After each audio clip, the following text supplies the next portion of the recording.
జనసేనాని పవన్ కళ్యాణ్ నిన్న తాడేపల్లిగూడెంలో జరిగినటువంటి సభలో జగన్మోహన్ రెడ్డిని నిర్దేశించి సంచలనమైనటువంటి వ్యాఖ్యలు అయితే చేశారు. పవన్ కళ్యాణ్కి 4 పెళ్ళిళ్ళు అయినాయి అంటూ కూడా నా మ్యారేజ్ లైఫ్ గురించి మీరు ప్రస్తావన చేస్తూ ఉన్నారు. నా 4వ భార్య జగన్ నువ్వేనా అంటూ కూడా ఆయన ప్రశ్నిస్తూ తన చెల్లిని గోడకేసి కొట్టిన అన్న జగన్మోహన్ రెడ్డి అంటూ కూడా పవన్ కళ్యాణ్ ఆరోపణలు చేసిన నేపథ్యంలో ఈ ఆరోపణలో వాస్తవం ఉందా లేదా అనే అంశానికి సంబంధించి మనతో మాట్లాడేందుకు ప్రముఖ సీనియర్ జర్నలిస్ట్ డివిఎస్ గారు మనతో ఉన్నారు. సార్తో మాట్లాడదాం. సార్ నమస్తే. సార్ నమస్తే. జగన్మోహన్ రెడ్డి వర్సెస్ పవన్ కళ్యాణ్ నడుస్తున్న దీంట్లో పవన్ కళ్యాణ్ని వ్యక్తిగతంగా మరి టార్గెట్ చేయటం వల్ల ఇక పవన్ కూడా నిన్న తాడేపల్లిగూడెం సభలో జగన్మోహన్ రెడ్డిని టార్గెట్ చేశారు. పవన్ నిన్నటి సభలో జెండా సభలో చేసిన ప్రసంగం మంట ముట్టించింది. ఫైర్, ఒక అగ్ని గోళంలాగా కనపడ్డాడు. మళ్ళీ పాత పవన్ కనపడ్డాడు నాకు. ఎప్పుడు ఆ యువరాజ్యం చిరంజీవి పార్టీ ఉందో చూసావా, యువరాజ్యంలో అధినేతగా పవన్ కళ్యాణ్ ప్రసంగాలు అవి గుర్తొచ్చాయి. అప్పట్లో ఏం చెప్పాడు, రాజశేఖర రెడ్డిని ఎదుర్కొన్నాడు, పంచెలోడ తీసి కొడతా అన్నాడు. అట్లాగే నిన్న కూడా అన్నాడు, ఏమని, మా తెలుగు తమ్ముళ్ళు వీర మహిళలు జన సైనికులు జోలికి గనక వస్తే మక్కెలు ఎరగదని మడత మంచంలో పండ పెడతా అన్నాడు. ఈ పెళ్ళిళ్ళ విషయానికి వచ్చేసరికి నువ్వు అన్నదే ఏంటి, నాకు పెళ్ళిళ్ళు 3 పెళ్ళిళ్ళు అయ్యాయి, 2 విడాకులు అయ్యాయి, 4వ పెళ్ళాం నాకేమీ లేదు. 4వ పెళ్ళాం అంటున్నావు అంటే 4వ పెళ్ళాం నువ్వేనా రా అన్నాడు. అంటే రమ్మన్నాడు. నువ్వేనా నదల్లా, నువ్వేనా రా అని పిలిచాడు కాపురం చేయడానికి. ఇప్పుడు ఆ సందర్భంలో ఈ మాటలు అన్నారు. ఏది, చెల్లిని గోడకేసి కొట్టిన అన్న నువ్వా నన్ను విమర్శించేది అన్నట్టుగా. అది మరి ఇన్హ్యూమన్.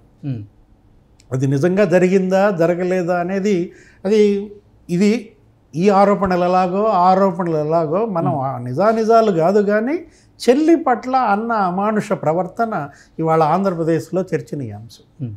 ఒక పవన్ కళ్యాణ్ వ్యాఖ్యలే కాదు, షర్మిల ఇవాళ అన్న పైన ఎందుకు తిరగబడింది. ఇవాళ షర్మిల, సునీత గారు కూడా ఈరోజు ప్రెస్ మీట్ పెట్టి తిరగబడ్డారు. సొంత చెల్లెళ్ళు, బ్లడ్ రిలేషన్. కృష్ణ ఒక సునీత బాబాయ్ కూతురు, సొంత బాబాయ్ కూతురు. ఈ అమ్మాయి అసలు పేగు తెంచుకుని పుట్టింది. ఎవరు, షర్మిల ఏంటి నీకు పేగు బంధం కదా.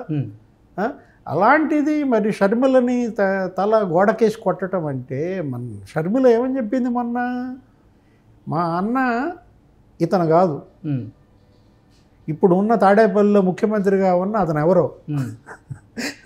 ఏంటి, 5 ఏళ్లలో అతని ఇంటికి 2 సార్లు వెళ్ళాను. ముఖ్యమంత్రిగా జగన్మోహన్ రెడ్డి 5 ఏళ్లలో ఎన్ని మాట వెళ్ళింది షర్మిల? 2 సార్లు.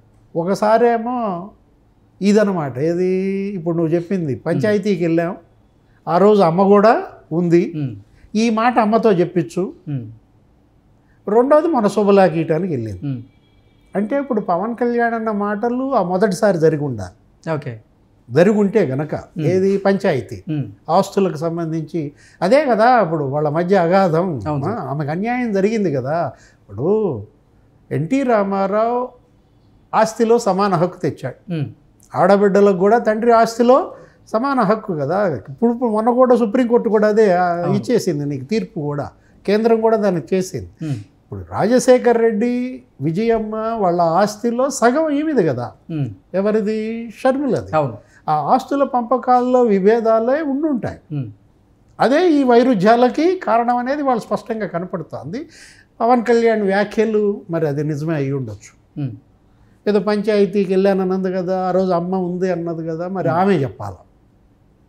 ఇవాళ మనకేం తెలుసు కృష్ణ, ఇప్పుడు ఆ రోజు ఏం జరిగింది, అక్కడ ఎవరెవరు ఉన్నారు తాడేపల్లి ప్యాలెస్లో ఉంటే గింటే, జగన్మోహన్ రెడ్డి భార్య అంటే మేడం భారతి, నెక్స్ట్ వీళ్ళిద్దరు వెళ్ళారు, ఎవరు, తల్లి కూతుళ్ళు, వీళ్ళ 4. వాళ్ళు చెప్పాలా. అడిగింది షర్మిల ఏమని, అమ్మ సాక్షి అని, అంటే విజయమ్మ చెప్పాలి. ఏది, కొట్టాడా లేదా అంటే జగన్మోహన్ రెడ్డి దురుసు ప్రవర్తన అనేది మనం గతంలో కూడా చెప్పుకునేవాళ్ళు కథలుగా. ఏంటి, ఆవేశపరుడు, దూకుడు ఎక్కువ, మామూలుగానే వాళ్ళ బాబాయిని కూడా కొట్టాడు అనేవాళ్ళు. మరి మనకి తెలియదు వాస్తవాలంతా. వివేకానంద రెడ్డి ఆ కడప సీటు విషయంలో మ్యాన్ హ్యాండ్లింగ్ జరిగిందన్న ఇది కూడా మనకి తెలిసింది. అప్పట్లో హర్షకుమార్ కూడా అన్నాడు కదా, సోనియా అదేగా తిట్టింది, ఏంటి అతను వెళ్ళిపోతున్నాడు, రాజీనామా ఇచ్చేసిపోతున్నాడండి అని ఏదో చెప్పాడంట హర్షకుమార్ ఆ రోజు పార్లమెంట్ లాబీలో సోనియాకి. ఎమ్మటే సోనియా ఫోన్ చేసి రాజశేఖర రెడ్డిని కోప్పడిందంట. ఏం కంట్రోల్లో పెట్టుకొని కొడుకుని ఎందుకు వివేకానంద రెడ్డిని అట్లా దురుసుగా దూకుడుగా వెళ్ళాడు అంటే, అప్పుడు రాజశేఖర రెడ్డి కోప్పడి తమ్ముడిని అట్లా మళ్ళీ వెనక్కి పిలిపించుకుని ఆ రాజీనామా ఉపసంహరింపజేసి అతన్ని ఆ పీరియడ్ కంటిన్యూ అవనిచ్చారు. ఇది గ్యాప్ బాబాయికి కొడుక్కి మధ్య, వివేకానంద రెడ్డికి జగన్కి ఇక్కడ గ్యాప్. ఏది? కడప సీట్ అన్నమాట. కడప సీటు ఎంత భూకంపం సృష్టించిందో చూసుకో మరి. కడప పార్లమెంట్ సీటు పాపం ఆయన శుభ్రంగా ఆ రోజు వెళ్ళిపోయి ఉంటే ప్రాణాలన్నీ ఉండేవి. రాజశేఖర రెడ్డి అనవసరంగా పిలిపించాడు మళ్ళీ తమ్ముడిని. ఆ రోజు సునీత ఎక్కడో అమెరికాలోనో ఎక్కడో ఉండి కూతురు దగ్గరికి వెళ్ళిపోదామని ఫ్లైట్ ఎక్కాడు అనమాట. దగ్గర ఆ ఎయిర్పోర్ట్కి వెళ్ళేవాడిని మళ్ళీ వెనక్కి పిలిపించారు. అదే జరుగుంటే వాళ్ళ మనిషి బతుకుండేవాడు, ఎక్కడ అమెరికాలో ఉండేవాడు చక్కగా. ఆమె కూడా సునీత కూడా అక్కడే సెటిల్ అయిపోయి ఉండేది. తండ్రి అక్కడికి వచ్చి ఈరోజు ఈ ఆరోపణలు చేయాల్సిన అవసరం ఉండేది కాదు. ఇవాళ ఈ 5 ఏళ్ళు వివేకానంద రెడ్డి హత్య జరిగేది కాదు, ఈ 5 ఏళ్ళుగా పోరాటం నడపాల్సింది వచ్చేది కాదు. కాకపోతే జగన్మోహన్ రెడ్డికి అక్కడ లాభం జరిగింది, ముఖ్యమంత్రి అయ్యాడుగా, అధికారాన్ని కూడా. బాబాయ్ హత్యే కదా అతను ముఖ్యమంత్రి చేసింది. అంటే వివేకానంద రెడ్డి నిజంగా ఎంతో గొప్పవాడు కృష్ణ. జగన్మోహన్ రెడ్డి వివేకానంద రెడ్డి త్యాగం చేసిన సీటుల్లో ముఖ్యమంత్రి అయ్యాడు, లోక్సభ సభ్యుడయ్యాడు. జగన్మోహన్ రెడ్డి కడప ఎంపీ అయ్యాడు కదా 2009లో. వివేకానంద రెడ్డి శవం ముఖ్యమంత్రి చేసింది. నిజంగా బాబాయ్ రుణం మాత్రం తీర్చుకోలేడు. అటు రాజకీయ భిక్ష పెట్టాడు, ఇటు ముఖ్యమంత్రి పదవి ఆయన శవం మీదే వచ్చేసిందంటే, ఇవాళ షర్మిల పట్ల ఈ నిర్దయ, నీకు ఆడబిడ్డ ఉసురు తగలకూడదు. నీకు నువ్వు ఉన్నావు కదా, నేను మామూలుగా అక్కకి చెల్లికి ఏం చేస్తాం, ఇంటికి పిలుస్తాం, ఏదో చీరో సారో పెడతావా పెట్టవా, జాకెట్ ముక్క ఏదో పెడతావు కదా, నిన్ను తమ్ముడు ఆశీర్వదించి వెళ్ళొద్దు అనమాట. రాఖీ అదే కదా, ఏది రాఖీ కట్టేది. అలాంటిది మరి సొంత చెల్లెలు ఇంత నిర్దయగా గోడకేసి కొట్టాడో లేదో తెలియదు. కానీ ఈ ఆస్తుల వివాదం ఇవాళ వాళ్ళిద్దరి మధ్య తగాదా, ఇలాంటి వాడా ముఖ్యమంత్రి అని చెప్పి చెల్లెళ్ళే వాళ్ళు ప్రశ్నిస్తుంటే, ఏ చెల్లెళ్ళైతే ఇతన్ని ముఖ్యమంత్రి చేశారో ఆ చెల్లెళ్ళే ఇతన్ని ముఖ్యమంత్రిగా దించేస్తుంది.